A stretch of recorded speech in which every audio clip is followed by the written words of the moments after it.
ಕರ್ನಾಟಕ ಕಟ್ಟಡ ಮತ್ತು ಇತರೆ ನಿರ್ಮಾಣ ಕಾರ್ಮಿಕರ ಕಲ್ಯಾಣ ಮಂಡಳಿ ನೋಂದಾಯಿತ ಕಾರ್ಮಿಕರಿಗೆ ಮದುವೆಗೆ ಅಥವಾ ಅವರ ಮಕ್ಕಳ ಮದುವೆಗೆ ಸಹಾಯಧನ ನೀಡಲು ಸರ್ಕಾರ ಯೋಜನೆ ಜಾರಿ ಮಾಡಿದ್ದು, ಅಧಿಕಾರಿಗಳ ನಿರ್ಲಕ್ಷ್ಯದಿಂದ ನೈಜ ಕಾರ್ಮಿಕರಿಗೆ ಯೋಜನೆಯ ಸೌಲಭ್ಯ ದೊರೆಯುತ್ತಿಲ್ಲ ಎಂಬುದು ಕಟ್ಟಡ ಕಾರ್ಮಿಕರ ಆರೋಪವಾಗಿದೆ. ಲೇಬರ್ ಆಫೀಸರ್ ಕಳವಾಣಿ ಮೇಡಮ್ಗೆ ಸರಿಯಾಗಿ ಕೆಲಸ ಮಾಡ್ತಿಲ್ಲ, ಕಳವಾಣಿ ಮೇಡಮ್ಗೆ ಸರಿಯಾಗಿ ಕಾರ್ಮಿಕರಿಗೆ ನ್ಯಾಯ ಕೊಡ್ತಿಲ್ಲ, ಕಳವಾಣಿ ಮೇಡಮ್ಗೆ ಸ್ಥಳಕ್ಕೆ ಬಂದ್ರೆ ನಾವು ಯಾರು ನ್ಯಾಯ ಕೇಳಬೇಕಾದ್ರೂ ಇಲ್ಲ ಮೇಡಮ್ ಮನೆಗೆ ಕಳವಾಣಿ ಮೇಡಮ್ಗೆ ಒಬ್ಬ ಕಾರ್ಮಿಕನಿಗೆ ಅನ್ಯಾಯ ಮಾಡಿದ್ದ. ಮದುವೆ ಪ್ರತಿಯೊಬ್ಬ ವ್ಯಕ್ತಿಯ ಜೀವನದಲ್ಲಿ ಪ್ರಮುಖ ಕ್ಷಣ. ಆದರೆ ದಿನಗೂಲಿ ಕಾರ್ಮಿಕರು ಹಾಗೂ ಕಟ್ಟಡ ಕಾಮಗಾರಿ ಮಾಡುವಂತಹ ಅಸಂಘಟಿತ ವಲಯದ ಕುಟುಂಬಗಳಿಗೆ ಮದುವೆಯ ಖರ್ಚು ದೊಡ್ಡ ಹೊರೆಯಾಗುತ್ತದೆ. ಇದನ್ನ ಮನಗೊಂಡು ಕರ್ನಾಟಕ ಕಟ್ಟಡ ಮತ್ತು ಇತರೆ ನಿರ್ಮಾಣ ಕಾರ್ಮಿಕರ ಕಲ್ಯಾಣ ಮಂಡಳಿ ನೋಂದಾಯಿತ ಕಾರ್ಮಿಕರಿಗೆ ಮದುವೆಗೆ ಅಥವಾ ಅವರ ಮಕ್ಕಳ ಮದುವೆಗೆ 60,000 ರು ಸಹಾಯಧನ ನೀಡಲು ಸರ್ಕಾರ ಯೋಜನೆ ಜಾರಿ ಮಾಡಿದ್ದು, ಅಧಿಕಾರಿಗಳ ನಿರ್ಲಕ್ಷ್ಯದಿಂದ ನಿಜವಾದ ಕಾರ್ಮಿಕರಿಗೆ ಆ ಯೋಜನೆಯ ಸೌಲಭ್ಯ ದೊರೆಯುತ್ತಿಲ್ಲ ಎಂಬುದು ಕಟ್ಟಡ ಕಾರ್ಮಿಕರ ಆರೋಪವಾಗಿದೆ. ಈ ವಿಚಾರವಾಗಿ ಕಾರ್ಮಿಕರು ಚಿಂತಾಮಣಿ ನಗರದ ನಾರಪ್ಪ ಕುಂಟೆಯ ಬಳಿ ಇರುವ ಕಟ್ಟಡ ಕಾರ್ಮಿಕರ ನಿರೀಕ್ಷಕರ ಕಚೇರಿಗೆ ಫೇರಾವ್ ಹಾಕಿ ಪ್ರತಿಭಟನೆ ನಡೆಸಿದ್ದಲ್ಲದೆ, ಕಾರ್ಮಿಕ ನಿರೀಕ್ಷಕರಾದ ಕಲಾವಾಣಿ ವಿರುದ್ಧ ಧಿಕ್ಕಾರಗಳನ್ನು ಕೂಗುತ್ತಾ ಕಾರ್ಮಿಕರಿಗೆ ಸರ್ಕಾರದ ಸೌಲಭ್ಯಗಳ ಬಗ್ಗೆ ಸರಿಯಾದ ರೀತಿಯ ಮಾಹಿತಿ ತಿಳಿಸದೆ ಹಾಗೂ ನೀಡದೇ ಇರುವ ಬಗ್ಗೆ ಆಕ್ರೋಶ ವ್ಯಕ್ತಪಡಿಸಿದ್ದಾರೆ. ಸುಮಾರು ವರ್ಷಗಳಿಂದ ಕಾರ್ಮಿಕ ನಿರೀಕ್ಷಕರು ಸರ್ಕಾರಿ ಸಮಯಕ್ಕೆ ಸರಿಯಾಗಿ ಕಚೇರಿಗೆ ಬರುವುದೇ ಇಲ್ಲ. ಸಾರ್ವಜನಿಕರು ಇದರ ಬಗ್ಗೆ ಪ್ರಶ್ನೆ ಮಾಡಿದ್ರೆ ಉಡಾಫೆ ಉತ್ತರ ಕೊಡುತ್ತಾರೆ. ಕೂಡಲೇ ಇವರನ್ನ ಕೆಲಸದಿಂದ ಅಮಾನತು ಪಡಿಸದಿದ್ರೆ ಮುಂದಿನ ದಿನಗಳಲ್ಲಿ ಕಟ್ಟಡ ಕಾರ್ಮಿಕರು ಸಚಿವ ಸಂತೋಷ್ ಲಾಡ್ ಅವರಿಗೆ ಫೇರಾವ್ ಹಾಕಿ ಪ್ರತಿಭಟನೆ ಮಾಡುತ್ತೇವೆ ಎಂದು ಎಚ್ಚರಿಕೆ ಕೊಟ್ಟಿದ್ದಾರೆ. ನರಸಿಂಹಪ್ಪ ಅಂತ ನರಸಿಂಹಪ್ಪ ಗಾರೆ ಕೆಲಸ ಮಾಡ್ತೀನಿ, ಮೇಸ್ತ್ರಿ. ನಾನು ಇಷ್ಟು ದಿನದಿಂದ ನಾನು ಕೆಲಸ ಮಾಡ್ತಾ ಇರೋದು 28 ವರ್ಷದಿಂದ ಕೆಲಸ ಮಾಡ್ತಾ ಇದ್ದೀನಿ.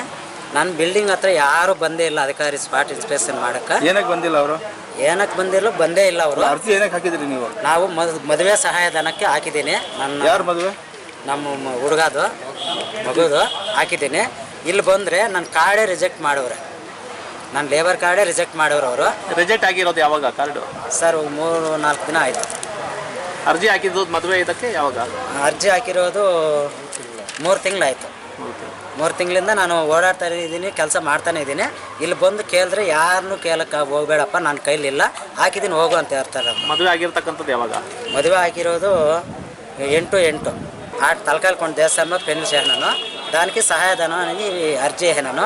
అర్జీ వేస్తే వాళ్ళు స్పాట్ ఇన్స్పెక్షన్కే వచ్చిండదు, మేడం కానీ ఎవరు కానీ వచ్చిండదు. నేను ఇప్పుడు నిజమైన కార్మికుడు కాదు అనేసి ప్రూఫ్ చేస్తాము, రిజెక్ట్ చేయడమని వాళ్ళు మేడం చెప్తా ఉన్నారు. మేడం కళాకి మేడం నేనా మాకి ఇది ఏమన్నా కానీ అని న్యాయం కావాలని నేను తిరుగుతాను. ನಮ್ಮ ಹೆಸರು ಕೆ ಸಿ ಗಂಗರಾಜು ಅಂತ. ನಾನೊಬ್ಬ ಎಲೆಕ್ಟ್ರಿಷಿಯನ್ ಆಗಿರ್ತೀನಿ. ಇವರು ನನ್ನ ಜೊತೆಲಿ ಕೆಲಸ ಮಾಡುವಂಥ ಗಾರೆ ಕೆಲಸ ಮೇಸ್ತ್ರಿ ನರಸಿಂಹಪ್ಪ MN ಅಂತ ಆಗಿರ್ತಾರೆ.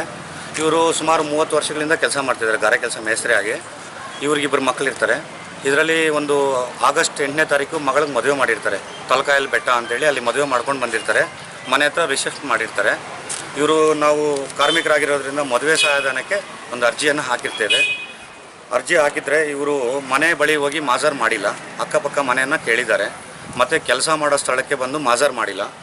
ಯಾವುದೇ ರೀತಿ ಮಾಹಿತಿ ಇಲ್ದಿರ ಇವರು ನಿಜವಾದ ಕಾರ್ಮಿಕರಲ್ಲ ಅಂತೇಳಿ ಕಾರ್ಡನ್ನು ಫ್ರೀಸ್ ಮಾಡಿದ್ದಾರೆ. ಮತ್ತು ಮದುವೆ ಸಹಾಯಧನೂ ಕ್ಯಾನ್ಸಲ್ ಮಾಡಿದ್ದಾರೆ. ನಾವು ಲೇಬರ್ ಆಫೀಸ್ ಬಳಿ ಬಂದು ಕೇಳಿದರೆ ಅವ್ರೇನು 2 ವರ್ಷ ಆಗಿದೆ ಮದುವೆ ಆಗಿ ಅಂತ ಹೇಳ್ತಿದ್ದಾರೆ. ನಾವು ಮದುವೆ ಆಗಿರೋದು ಆಗಸ್ಟ್ 8ನೇ ತಾರೀಕು. ಅದಕ್ಕೆ ಸಂಬಂಧಪಟ್ಟ ಎಲ್ಲ ದಾಖಲೆಗಳು ಇದ್ದಾವೆ, ಎಲ್ಲ ತೊಗೊಂಡು ಬಂದಿದ್ದೀವಿ. ಇಲ್ಲಿ ಆಫೀಸ್ ಹತ್ರ ಬಂದರೆ ಯಾರು ಮಾಹಿತಿ ಕೇಳೋದಕ್ಕೂ ಅಧಿಕಾರಿಗಳು ಇಲ್ಲಿ ನಮ್ಮ ಕೈಗೆ ಸಿಗ್ತಿಲ್ಲ. ಇವರು ಟೈಮ್ಗೆ 10:10ವರೆಗೆ ಆಫೀಸ್ ಓಪನಿಂಗ್ ಇರಬೇಕು. ಆಫೀಸ್ ಓಪನ್ ಇರುತ್ತೆ, ಅಧಿಕಾರಿ ಕೈಗೆ ಸಿಗೋದಿಲ್ಲ. ನೀವು ಎಷ್ಟು ಸರಿ ಬೇಕಾದರೂ ಚೆಕ್ ಮಾಡ್ಕೊಳ್ಳಿ, ಎಲ್ಲ ಕಾರ್ಮಿಕರನ್ನು ಕೇಳಿ. ಯಾವಾಗ ಬಂದರೂ ಎಲ್ಲೋ ಫೀಲ್ಡ್ ವರ್ಕ್ ಹೋಗಿದ್ದೀವಿ ಅಂತಾರೆ. ಎಲ್ಲಿ ಫೀಲ್ಡ್ ವರ್ಕ್ ಇರುತ್ತೋ ಯಾವತ್ತು ನಮ್ಮ ಕೈಗೆ ಸಿಗೋದು ಯಾವಾಗ? ನಾವಿಲ್ಲಿ ಬಂದರೆ ಮಾತಾಡೋಕ್ಕೆ ಚಾನ್ಸ್ ಇರಲ್ಲ. ಆ್ಯಕ್ಚುಲಿ ನಾವು ಅರ್ಜಿ ಹಾಕಿದಾಗ ಮನೆ ಬಳಿನೇ ಹೋಗಬೇಕು ಮಾಜರ್ಗೆ, ನಾವು ಕೆಲಸ ಮಾಡೋ ಸ್ಥಳದಲ್ಲಿ ಬಂದು ಕೇಳಬೇಕು. ಇವರು ಕೆಲಸ ಹತ್ರ ಬಂದು ಮಾಜರ್ ಮಾಡೋ ಸಾಕ್ಷ್ಯನೇ ಇಲ್ಲ ಇವ್ರ ಹತ್ರ. ಈಗ ಮಾಡ್ತಿರೋ ಬಿಲ್ಡಿಂಗ್ಗಳ ಹತ್ರ ನಾವು ಲೈವ್ ನೋಡಿಸ್ತೀವಿ ನಿಮಗೆ. ಈಗ ಬಿಲ್ಡಿಂಗ್ ಅಗ್ರಿಮೆಂಟ್ ಮಾಡ್ಕೊಂಡ್ರೆ ಅಗ್ರಿಮೆಂಟ್ ಸಮೇತ ನಮ್ಮ ಹತ್ರ ಇದೆ. ಇವ್ರು ಮೇಸ್ತ್ರಿ ಅನ್ನೋದಕ್ಕೆ ನಮ್ಮ ಹತ್ರ ಎಲ್ಲ ದಾಖಲೆಗಳು ಇದೆ. ಈಗ ಊರಲ್ಲಿ ಎಲ್ಲರನ್ನೂ ಕೇಳ್ಬೋದು ಇವ್ರು ಏನು ಕೆಲಸ ಮಾಡ್ತಾರೆ ಅಂತ. ಯಾರೋ ಒಬ್ಬರು ಹೇಳಿದ್ರು ಕುರಿಗಳು ಮೇಸೋರು ಅಂತ ಹೇಳ್ತಿದ್ದಾರೆ, ಅದಕ್ಕೆ ಪ್ರೂಫ್ ಇದೆಯಾ? ನಾವು ಗಾರೆ ಕೆಲಸ ಅಂತ ಹೇಳಿದ್ರೆ ನಾನು ಪ್ರೂಫ್ ಕೊಡ್ತೀನಿ. ಎಷ್ಟು ಬಿಲ್ಡಿಂಗ್ ಒಪ್ಪಂದ ಮಾಡ್ಕೊಂಡಿದ್ದಾರೆ ಅಂತ ನಮ್ಮ ಹತ್ರ ಸಾಕ್ಷಿ ಇದೆ. ಎಷ್ಟು ವರ್ಷಗಳಿಂದ ಮಾಡ್ತಿದ್ದೀವಿ ಅಂತ ಹೇಳ್ತಿದ್ದೀವಿ. ಈಗ ಅವ್ರು ಗಾರೆ ಕೆಲಸ ಮಾಡ್ತಿದ್ದಾರೆ, ಅದೇ ಬಿಲ್ಡಿಂಗ್ ನಾನು ಎಲೆಕ್ಟ್ರಿಷಿಯನ್ ಆಗಿ ಮಾಡ್ತಿದ್ದೀನಿ. ಮತ್ತೆ ಇಲ್ಲೊಬ್ರು ಇದ್ದಾರೆ ನೋಡಿ, ಇವರು ಬಿಲ್ಡಿಂಗ್ ಮಾಡ್ತಿದ್ದಾರೆ, ಇವರು ಎಲೆಕ್ಟ್ರಿಷಿಯನ್ ಆಗಿ. ಮತ್ತು ನಮ್ಗನ ಸಾಕ್ಷಿ ನಾವು ವರ್ಕರ್ನ ಕಂಡುಹಿಡಿಯೋದಕ್ಕೆ ನಿಮ್ಮ ಕೈಲಾಗುತ್ತಾ ನಮ್ಮ ಕೈಲಾಗುತ್ತಾ? ಮತ್ತು ನಾವು ಕಾರ್ಮಿಕರು ಅನ್ನೋದಕ್ಕೆ ಯಾವ ರೀತಿ ಗುರುತಿಸ್ತೀರಾ ನೀವು? 6 ತಿಂಗಳಿಂದ ವರ್ಕರ್ ಆಗಿರೋನು ಈಗ ಯಾಕೆ ವರ್ಕರ್ ಆಗಿರೋದಿಲ್ಲ? ಇಲ್ಲಿ ಇನ್ನು ಇದನ್ನ ಕುರಿತು ಮಾಧ್ಯಮದವರು ದೂರವಾಣಿ ಮುಖಾಂತರ ಇಲಾಖೆಯ ಜಿಲ್ಲಾಧಿಕಾರಿಗಳಿಗೆ ಸಂಪರ್ಕಿಸಿದಾಗ ಅವರು ಇದರ ಬಗ್ಗೆ ಪ್ರತಿಕ್ರಿಯಿಸಿ ಮದುವೆ ಸಹಾಯಧನಕ್ಕಾಗಿ ಚಿಂತಾಮಣಿ ತಾಲೂಕಿನ ಯಗವಕೋಟೆ ಗ್ರಾಮ ಪಂಚಾಯಿತಿ ವ್ಯಾಪ್ತಿಯ ನಾರಮಾಕಲಹಳ್ಳಿ ಗ್ರಾಮದ ನರಸಿಂಹಪ್ಪ ಎನ್ಎಂ ಎಂಬುವವರ ಮಗಳ ಮದುವೆಗೆ ಸಲ್ಲಿಸಿರುವ ಅರ್ಜಿಯನ್ನ ಪರಿಶೀಲನೆ ನಡೆಸಿ ನಿಜವಾದ ಫಲಾನುಭವಿ ಅವರಾಗಿದ್ದರೆ ಸೌಲಭ್ಯ ದೊರಕಿಸಿಕೊಡುವ ಕೆಲಸ ಮಾಡುತ್ತೇನೆ ಎಂದು ಹೇಳಿದ್ದಾರೆ. ಇನ್ನು ಪ್ರತಿಭಟನೆ ಮಾಡುತ್ತಿರುವ ವಿಷಯ ತಿಳಿದ ತಕ್ಷಣ ಕೆಆರ್ಎಸ್ ಪಕ್ಷದ ಕಾರ್ಯಕರ್ತರು ಸಹ ಪ್ರತಿಭಟನೆಗೆ ಸಾಥ್ ನೀಡಿದ್ದಾರೆ. Aslam Pasha, MM TV news, Chintamani.